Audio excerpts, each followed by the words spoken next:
Bismillahirrahmanirrahim. Assalamualaikum warahmatullahi wabarakatuh.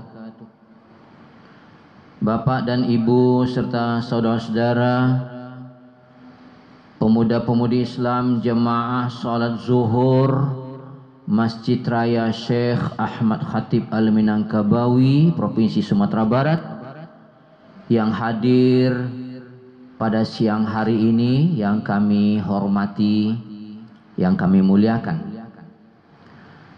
Sebelum kita mengumandangkan iqamah kurang lebih 15 menit, kita terlebih dahulu mendengarkan ceramah zuhur dari guru kita, sembari menunggu saudara-saudara kita yang sedang mengambil wudhu atau yang sedang menuju masjid raya ini untuk ikut sholat zuhur berjamaah bersama kita. Pada siang hari ini yang akan memberikan ceramah zuhur adalah Al-Mukarram Al-Ustaz Dr. Haji Muhammad Azam Ismail LCMA.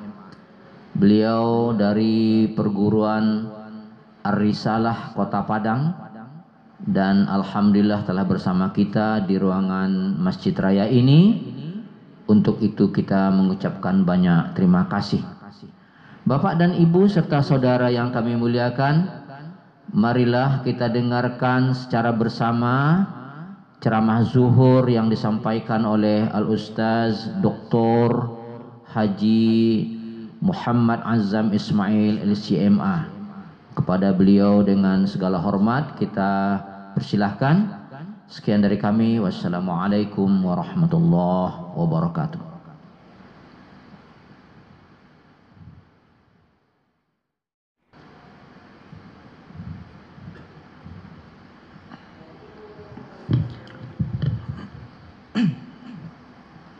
Bismillahirrahmanirrahim. Assalamualaikum warahmatullahi wabarakatuh. Innal hamdalillah nahmaduhu wa nasta'inuhu wa nastahdihi wa natubu ilaihi wa natawakkalu alaihi wa na'udzu billahi min shururi anfusina wa sayyiati a'malina. May yahdihillahu fahuwal muhtadi wa may yudlil falan tajida lahu waliyyan mursyida. Nashhadu an la ilaha illallah al-wahidul qahhar wa nashhadu anna Muhammadan 'abduhu wa rasuluhu al-mukhtar المبعوث رحمة للعالمين الذي لا نبي ولا رسول بعده. اللهم علمنا ما ينفعنا وانفعنا بما علمتنا وزدنا علما.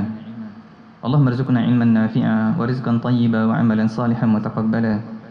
ربنا اشرح لنا صدورنا ويسر لنا أمورنا واحلل عقدة من ألسنتنا يفقه أقوالنا. اللهم اجعل جمعنا هذا جمعا مرحوما وتفرقنا من بعده تفرقا معصوما. Allahumma la sahla illa ma ja'altahu sahla wa anta taj'alul hazana idza syi'ta sahla.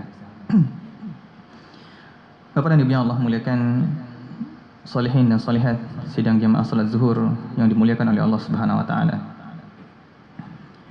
Sejatinya kita sebagai seorang muslim, kita akan selalu belajar dan tumbuh.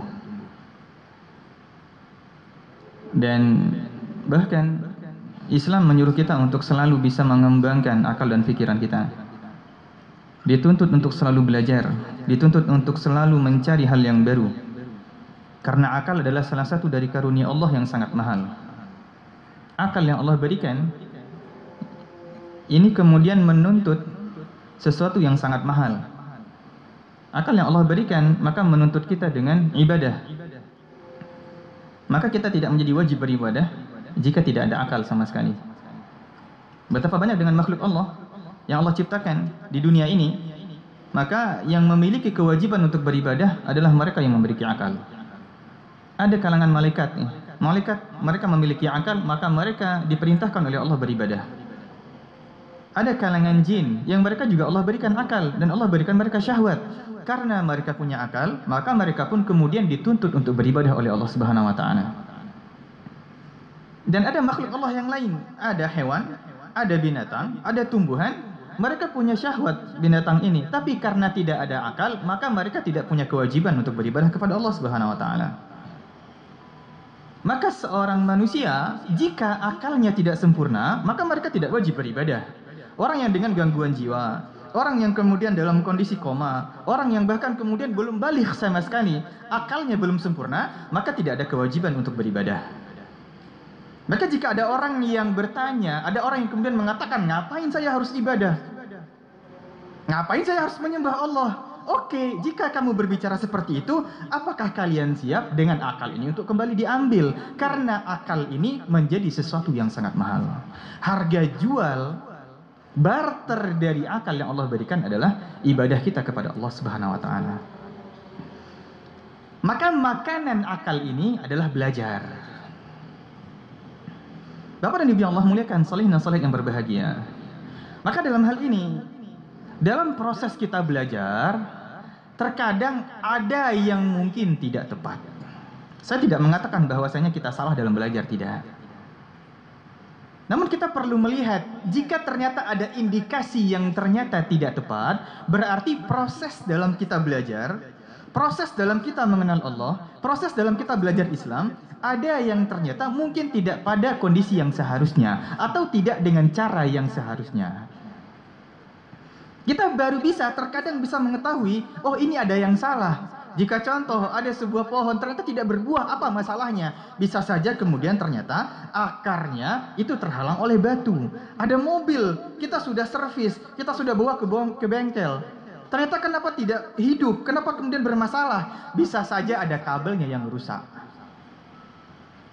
Maka Bapak dan Ibu yang Allah muliakan, salihin dan salihah yang berbahagia. Dalam proses kita belajar, jika ternyata ada indikasi-indikasi berikut ini, berarti ada dalam ranah cara atau tahapan kita belajar yang mungkin kurang tepat. Hal yang pertama adalah dikatakan dengan tasyaddud. Tasyaddud secara bahasa diartikan dengan ekstrim. Islam bukan agama yang kemudian membentuk ekstremisme, tidak. Islam bukan agama yang kemudian membentuk kaumnya merasa paling benar. Salihin dan salihah yang dimuliakan oleh Allah Subhanahu wa taala, benar perbedaan pendapat selalu ada, dan itu perlu kita sadari, itu sebuah kemestian. Banyak hal dalam Al-Quran yang sengaja diksi yang dipilih oleh Allah akan memicu perbedaan pendapat.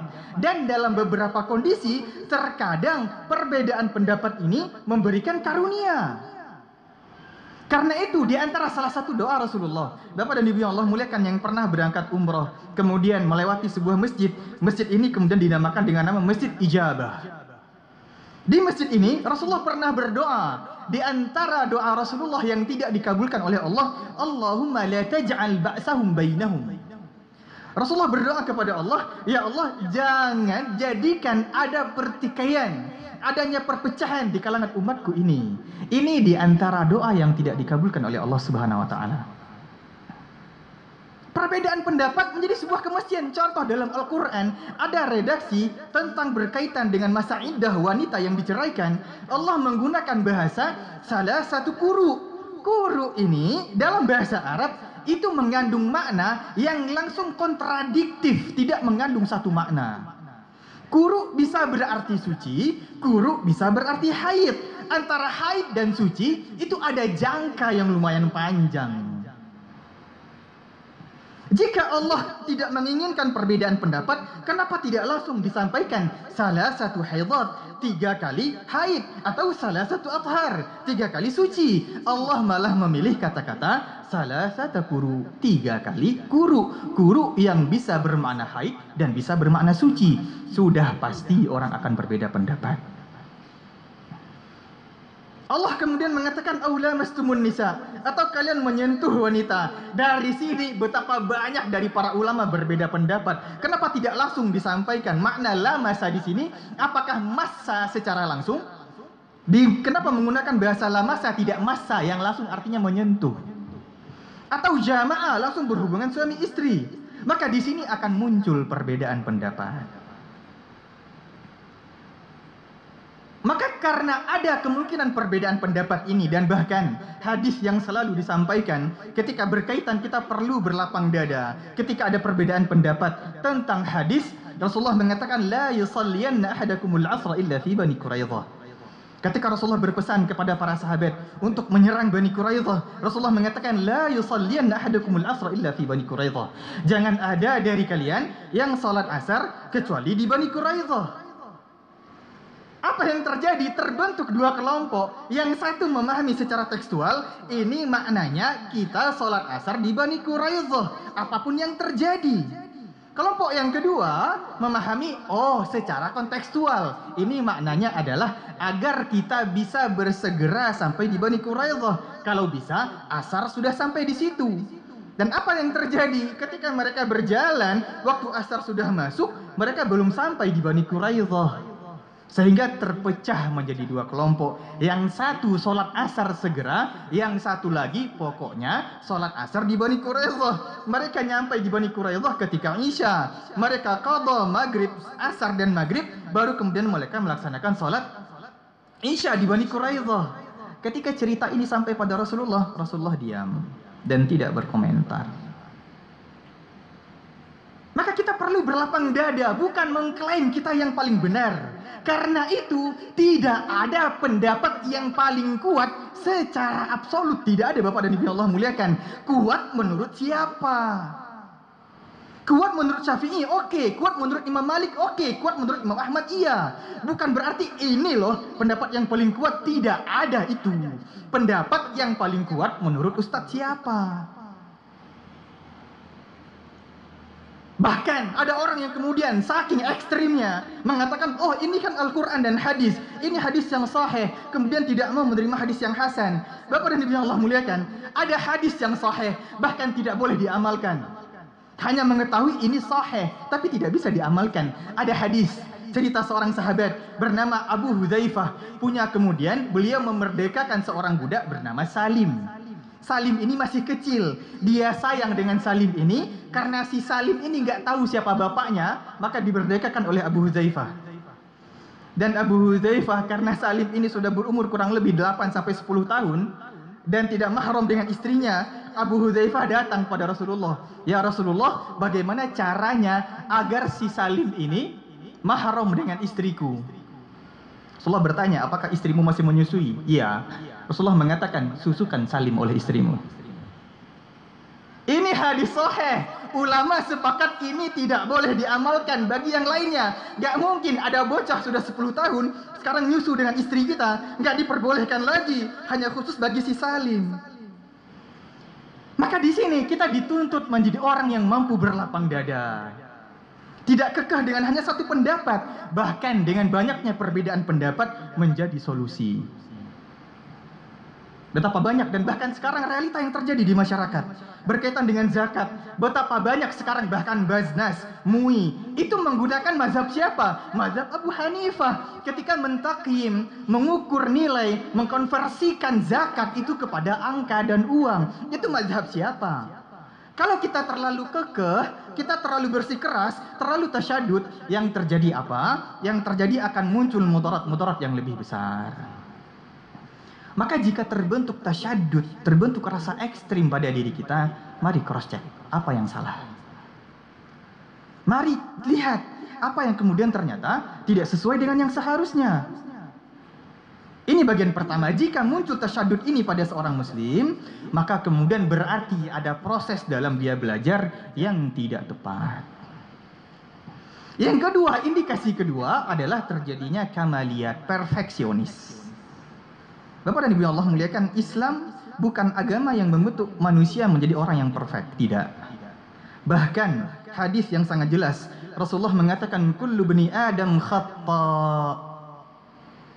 Semua anak Adam itu khata', bukan berdosa tapi pendosa, itu bahasa yang tepat. Dipaksa untuk berdosa, disengajakan untuk berdosa. Apa hikmahnya? Agar kita tidak menjadi iblis. Karena iblis dia tidak pernah bermaksiat. Sekalinya bermaksiat, Allah yang dia serang. Maka Islam tidak menuntut kita menjadi orang yang perfect. Karena itu wa khairul khatta'in at-tawwabun, sebaik-baik pendosa adalah yang bertaubat.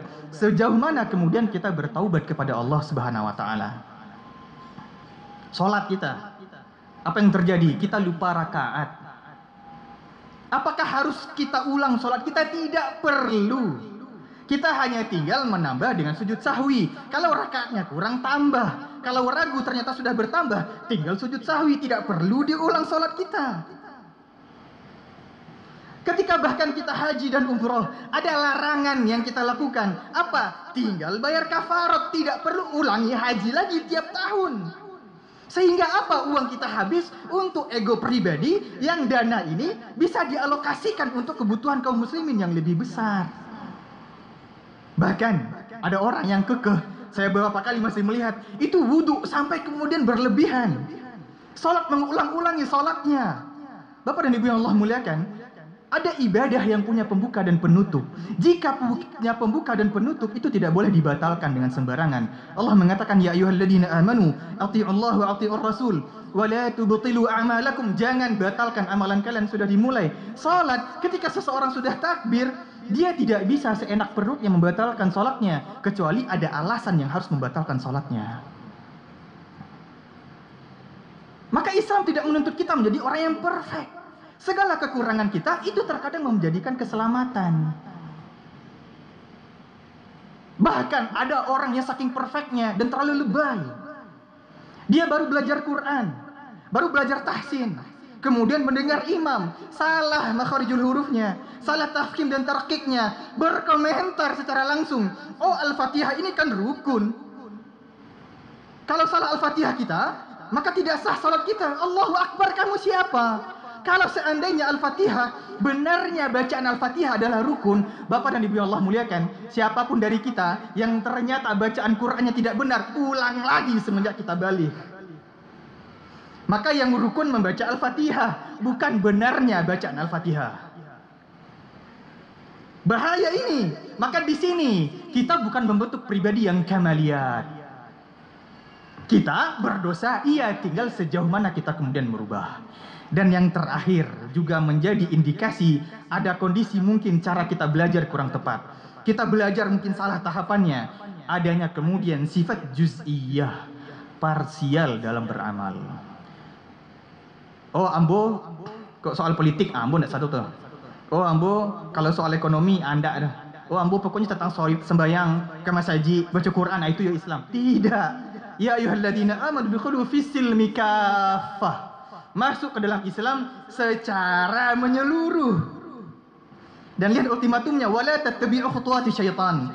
Kenapa ada ultimatum? Jangan ikuti langkah-langkah setan, karena setan akan membiarkan kita menjadi seorang muslim tapi tidak syumul, tidak universal, tidak menyeluruh. Oke, untuk masalah Islam bahas di masjid saja. Untuk masalah Islam, bahas kemudian tentang baca Quran saja. Untuk zakatnya Islam. Tapi kalau untuk politik, Anda usah bahas tentang Islam. Untuk masalah ekonomi, tidak usah bahas tentang Islam. Itu kan urusan bisnis, tidak urusan agama. Roh. Untuk berkaitan dengan sosial, tidak usah bahas tentang Islam. Ini parsial. Islam adalah agama yang menyeluruh. Semua tindak tanduk kehidupan kita, dari kita bangun sampai kita tidur lagi, harus tercover di bawah nama Islam. Wallahu a'lam bishawab. Ini 3 hal yang menjadi indikasi jika seandainya hal ini ada pada diri kita, mari sama-sama ada yang perlu kita benahi. Apa yang salah? Jika rasa ekstrim muncul, mudah menyalahkan orang lain, mudah mengkafirkan orang lain. Apa yang salah jika kemudian kita dikit-dikit khawatir ulang lagi sholatnya, ulang lagi kemudian wudhunya, sehingga apa? Mempersulit hidup sendiri. Bagaimana kemudian kita tidak siap menerima sistem Islam secara menyeluruh? Berarti ada kondisi yang kurang tepat. Kepada Nabi Allah muliakan, mari kita tutup dengan doa. A'udzubillahi minasyaitonir rajim. Bismillahirrahmanirrahim. Alhamdulillahirabbil alamin. Hamdan syakirin, hamdan yuwafi ni'amahu wa yukafi'u mazidah. Allahumma ighfir lana dhunubana wa liwalidina warhamhum kama rabbawna shighara wa li jami'il muslimin wal muslimat wal mu'minin wal mu'minat innaka sami'un qaribun mujibud da'awat ya qadhiyal hajat. اللهم لا تدع لنا في هذا اليوم ذنبا إلا غفرته ولا مريضا إلا شفيته ولا دينا إلا قضيته ولا عسيرا إلا يسرته ولا حاجة من حوائج الدنيا والآخرة إلا قضيتها ويسرتها يا رب العالمين. اللهم انصر إخواننا المجاهدين في فلسطين، اللهم انصرهم واشف مرضاهم وتقبل شهداءهم. اللهم دمر اليهود الصهاينة الغاصبين الظالمين، اللهم شتت شملهم وفرج جمعهم وزلزل أقدامهم يا رب العالمين. ربنا آتنا في الدنيا حسنة وفي الآخرة حسنة وقنا عذاب النار. سبحان ربك رب العزة أما يصفون وسلام على المرسلين والحمد لله رب العالمين. أقول قولي هذا وأستغفر الله لي ولكم فاستغفروه إنه هو الغفور الرحيم. سبحانك اللهم وبحمدك أشهد أن لا إله إلا أنت أستغفرك وأتوب إليك. السلام عليكم ورحمة الله وبركاته.